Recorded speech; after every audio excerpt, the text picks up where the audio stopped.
So this doctor claims to have been to heaven or seen heaven or something like that. And there are several problems with this thing. I don't know how this brother came around with this vision or this presence in heaven. First, it says that he's an unbeliever. And unless God has changed his plans, unbelievers can't go to heaven. That's the first set of stuff he's talking about here. Then, generally, people say that they were near death or they had died and gone to heaven and so on. And he hasn't died, nor did he say that he had a near-death experience.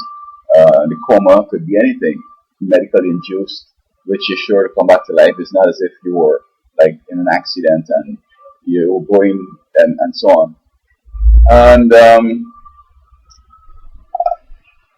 you see, this day where theological ignorance is so pervasive, I mean, this discussion with this guy, he should have been just dismissed and his book just thrown in the garbage and we done the whole stuff. We have to go through this with him and listen to his story because we should know that it's just a bunch of dumb stuff, you know.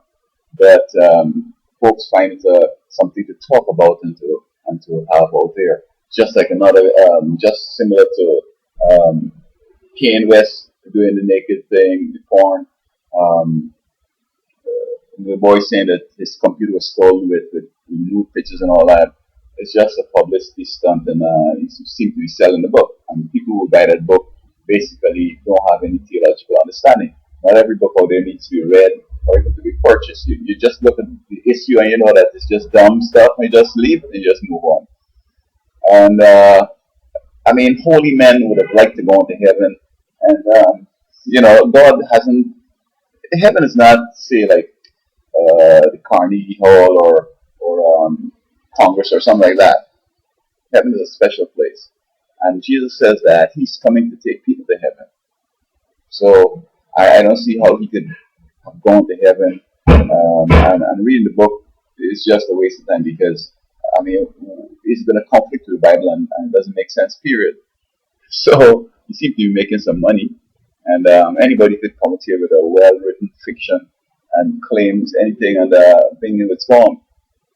As one guy commenting said that people that use LSD have that similar experience.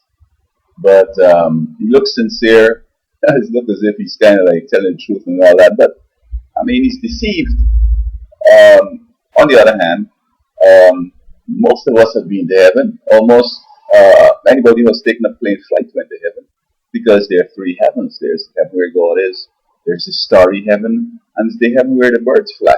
So we all who have taken a flight on a plane or a helicopter or anything that goes up in the air. In fact, some skyscrapers are in heaven because they're up to the level where birds fly. Birds fly even 6 feet off the ground. But we're talking about those that cruise in by the clouds and so on. So, you know, but to say that he went to heaven, he saw God and Jesus and the whole 9 yards, I mean, just so ridiculous. Perhaps he's talking about a dream, some make-believe something, and folks who have looked a lot of Sesame Street and like a lot of comic stuff would find this fascinating. But in real theological or religious sense, this is just a non-issue, just hype, and just something that people shouldn't waste the time with.